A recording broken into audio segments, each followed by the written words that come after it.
Hey guys, today we're drawing the life of a special monster, the female Sirenhead.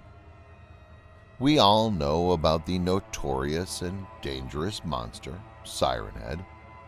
The peculiar fact about Sirenheads is that their species contains males and females.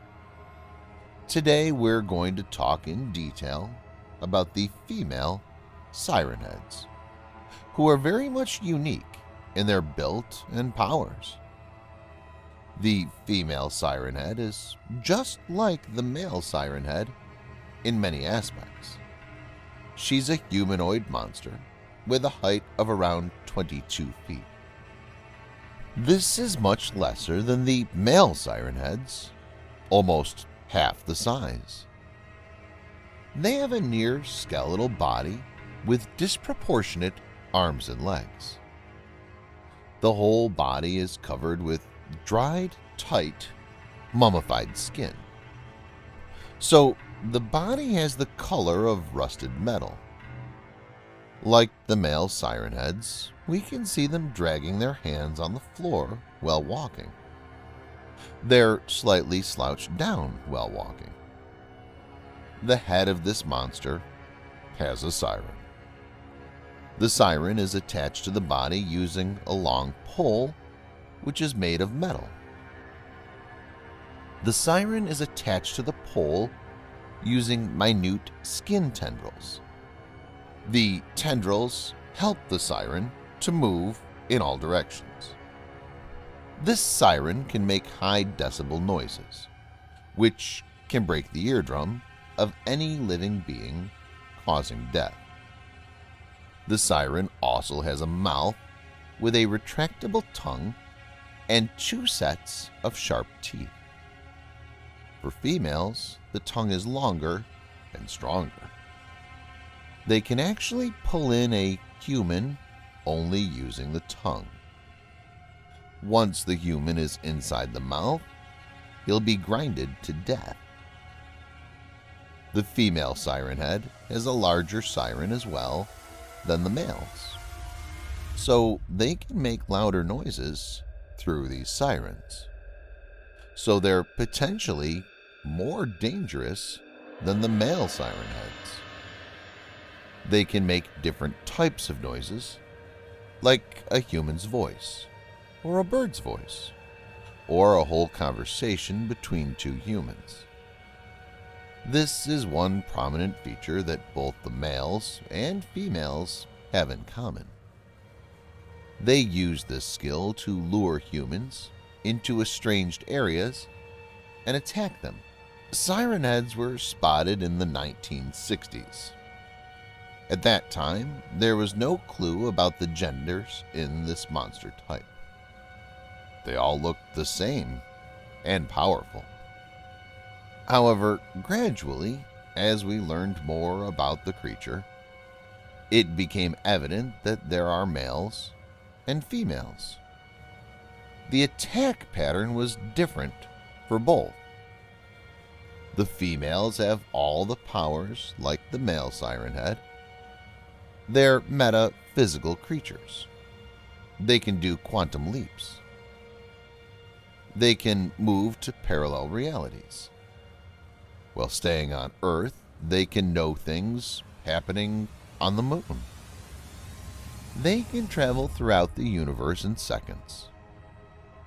For Sirenheads, there's no concept of time, so they're ageless. Female Sirenheads have the amazing property of changing themselves and the surroundings. They can change the reality for others. You might feel like you're in a forest, however, you might actually be on a street. It's just that the female Sirenhead has this hypnotic powers, which can use to alter the reality of our minds. So, how are the females originated among Sirenheads? Did the males and females come together? The most famous theory behind the origin of female Sirenheads is related to males. There are a lot of female siren heads, and they're increasing in number day by day. How?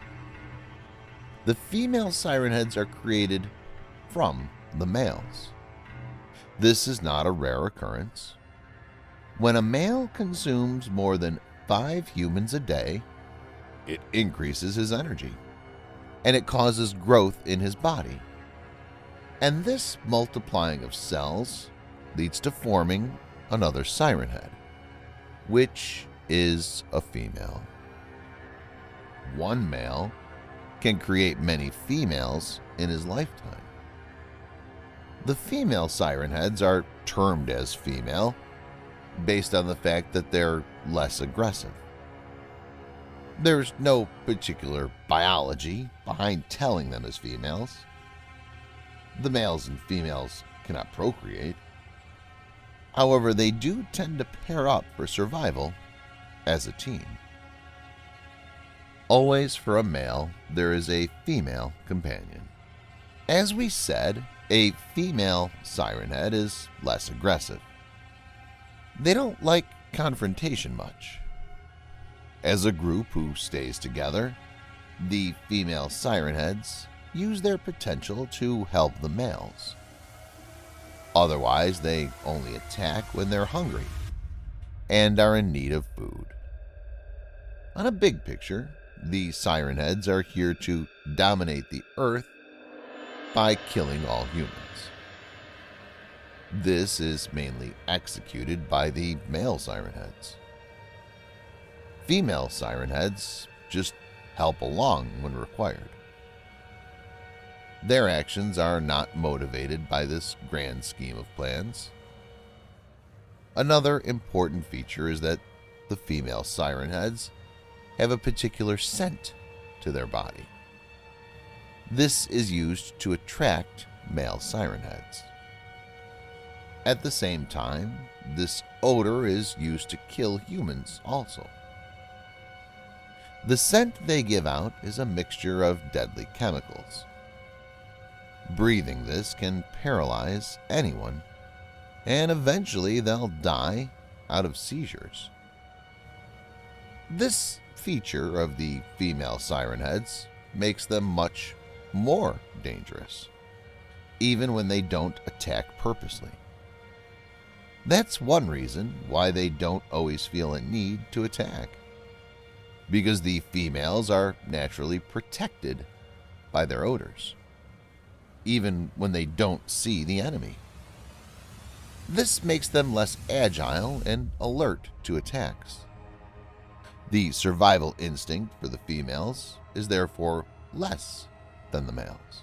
One peculiar fact is that the females can use the same odor in a different intensity to kill the male siren heads as well. Yes, you heard it right. They actually kill the males. If the female is not happy with a male siren head, she will naturally emit stronger chemicals from her skin. This is involuntary and automatic. In fact, the females are not totally in control of this. Even though it's not intentional, they do harm the males. When they attack a human being, it's majorly for food. The first way of hunting is that the female siren heads make this extra loud noises, which will hunt humans and animals around them. Then they walk around and eat as much as they want. The next way is an attack mode. This is generally seen less for female siren heads, but they do this occasionally. In this mode, the females come out in the streets and pull in humans using their long tongue. The female siren heads are as dangerous as males for the humans. In fact, it does not matter whether it's a male or female. They both are a threat to humankind, and we're yet to find a way to save us from them.